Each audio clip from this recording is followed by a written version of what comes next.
Watney and David Willis about identity politics. It was such a good question that you asked David about. You were asking Simon, what have you changed your mind about? Wasn't that the question that you asked? Want to repeat your it was question? picking up on a comment that he made, I guess, with respect to Susan Solid. Sorry, speaking now to the third person. How rude of me. It was something that you'd sort of praised in Susan Sontag, her willingness to change her mind, and I'm struck in through your talk that your sort of commitment to identity politics, and I'm wondering about this. Sort of very vexed question still, I think, of sort of identity politics versus sort of queer theory. And wondering, sort of how, in fact, our sort of AIDS and its metaphors sort of plays out in relation to that, because, it seemed to me that sort of one of the really striking, distinctive features of HIV/AIDS as a kind of epidemic, and sort of thinking about it as someone who works on visual images, was its sort of invisibility and its unrepresentability, to that extent that there was is sort of arguably a sense in which everyone is living with AIDS, and I guess that was sort of picked up on in some of the kind of prevention campaigns that you. Well, that rhetoric was used by AMFAR deliberately. It was cooked up by Matilda Krim in order to fundraise. And I can say cynically, I wouldn't want to necessarily be too critical in it. I think her calculation, and some of the board of AMFAR, early on in the 80s, I'm talking 86, 87, 88, was that if you campaigned as, frankly, for constituencies primarily affected by HIV in America, prior to the identification of HIV cases, you wouldn't get 2 nickels in a bucket. The strategy of AIDS affects everybody was developed, in other words, in order to be able to fundraise on what seemed like a humanist ticket, but also with a real sense of threat. Now, in you couldn't, the epidemiology of HIV never became clear until you could identify a virus. All the early discourse of AIDS was about end-term illness, fatal illness. So the epidemiology of AIDS was of people who shared some causal, whatever this was, some agent by whatever mode of transmission, until that agent was identified, until you had also several years of reliable tests available. You couldn't do an epidemiology, you couldn't find out what the patterns were. So, I mean, again, you're not going to be too hard on AMFAR in a way. So what is the year that it was identified? Late 85, first testing were available, and the first reliable annual statistics were 85, 86. And then not even reliable because they're so partial. It's 87, 88, 88, 89. Clearly, by that stage, you could stop arguing that everybody was going to be equally at risk. For me, for example, in terms of changing your mind, it was a vital point. I've been arguing, and I think realistically in the early years of the epidemic, because I had lots of women friends who were ill, either through bisexual boyfriends or through having shared needles or whatever, by people I was working with.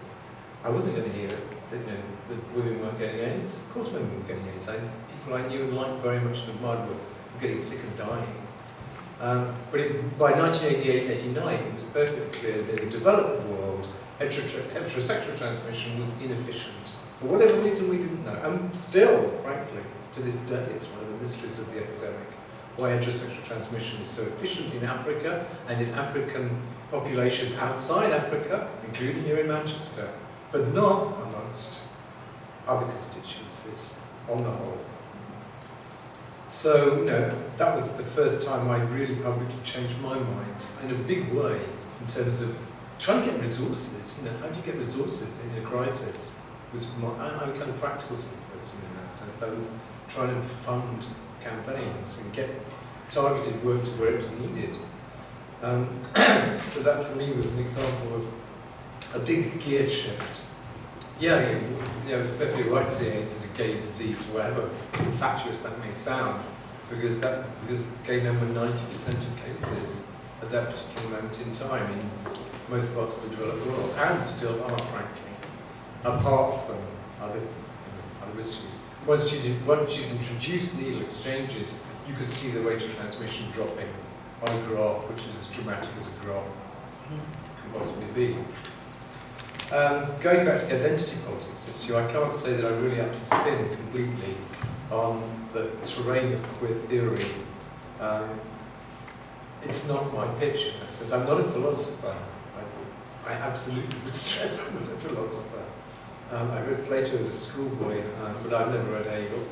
I'm suspicious of humanities students who feel that they have to be pushed through the entire, it come out the other end as if they were actually doing PhD philosophy courses in the first year of an undergraduate course.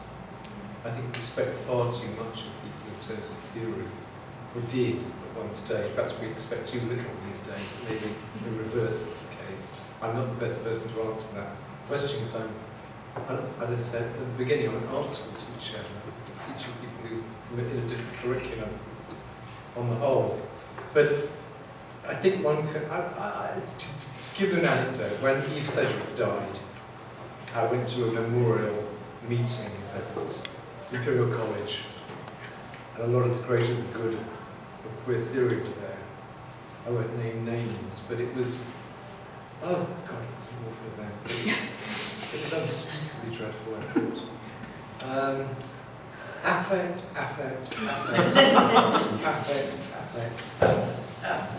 And there was no mention of Between Men. There wasn't a mention of any of her early work at all. There was nothing but a kind of ineffable, snooty abstraction. And it wasn't Eve. It wasn't about Eve Sedgwick. It was about some strange person who wrote one book about affect, which seemed to fit the bill. And it seems to me that for all the importance of queer theory, and not wanting to and the insights, not least of Eve herself, to the importance of queer theory.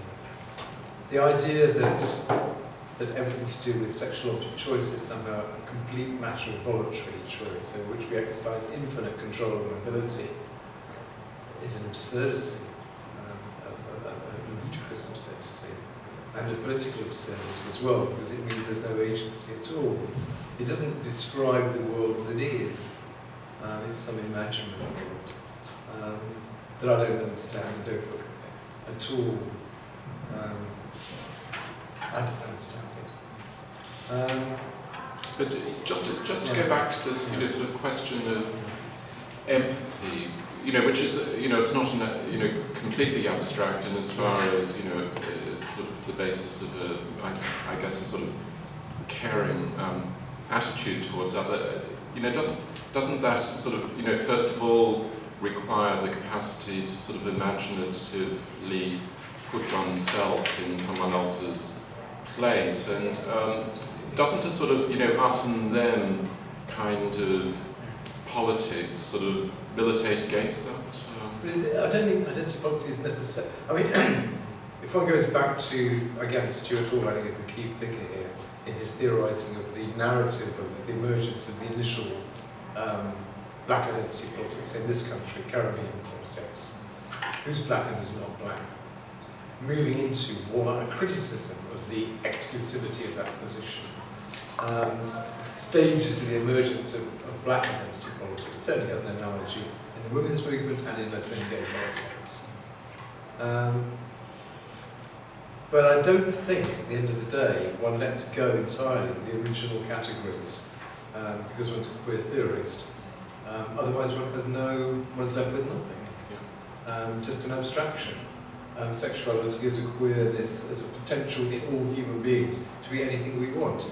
There's an absolute voluntarism. The psychic has totally displaced the real. The point that you were making there, which I was going to come back to, which I kind of lost my way in answering your question because it was such an interesting question, There's something you just touched on, and I'm trying to get back to it, and I can't. About empathy. Oh, about identification. Yes, one of the things that one doesn't find in Susan Sontag, I think one of the quarrels and arguments I have in my head is exactly along the lines that you just sketched out. That of course if we want to talk about empathy, the politics of empathy, the key term here is going to be identification, self-other, in a formation of similarity and difference, isn't it? To have empathy with somebody else, one recognises either a similarity and or a difference. How am I similar to this person? How am I different to this person? Empathy is forged in that unconscious and conscious dialogue. It's never entirely conscious, it's never entirely unconscious. This is not an area that Susan Sontag ever touches. She never writes about identification in that sense. And that's part, I think, of her general lack of interest in identity, if you will. That's not what one would turn to Susan Sontag for as a critic. One wouldn't expect her to be on a reading list for somebody interested in questions of identity or of identification at a higher level of analysis. She never attempted to do that. She was quite content simply to talk about empathy, which is why I described her as an uncomplicated humanist, which I think she was. In some way, some part of her must have been troubled by that, I suspect. But she certainly wasn't somebody who wandered around tearing her hair out about questions of essentialism. She was the last person on earth to worry about notions of character, for example, I think. For her, character would have been an important, simple, taken for granted term that people should be encouraged to achieve. Personality, I think, would be a term that troubles Susan Sontag particularly. She could respect probably intellectuals for whom it was, but it wasn't her mission to be a philosopher.